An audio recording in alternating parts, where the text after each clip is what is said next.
حنا اليوم كنبغي نحذروا بعض الشباب ديالنا، كنبغي نحذروهم ما يبقاوش يثقوا فيا حاجه. لا شوف واحد القضيه علاش كنحذروا، راه دابا كاين صفحه الفيسبوكيه ما تنساش المغرب راه مقبل على المونديال، على كاس افريقيا مونديال، راه عندنا الاعداء ديالنا.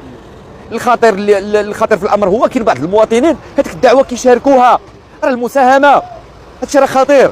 اذا حنا رساله ديالنا للمواطنين الله يجازيكم بخير، راه ماشي غتشوفوا واحد الدعوه تحريضيه وغتشاركوها، راه القانون كيعاقب، راه كاينين دابا تقريبا شحال كاين شي 70 ديال المعتقلين تقريبا ما يناسب 70. الحمد لله البلاد ديالنا زينه. كانوا بعض المواطنين اللي هما جزائريين بغا يهاجروا وتم ترحيل ديالهم للاسف. اذا الرساله للشباب ان شاء الله غادي يكون الخير، البلاد ديالنا فيها الخير وكنحذروا المواطنين من بعض المنشورات ديال المخابرات الجزائريه الفاشله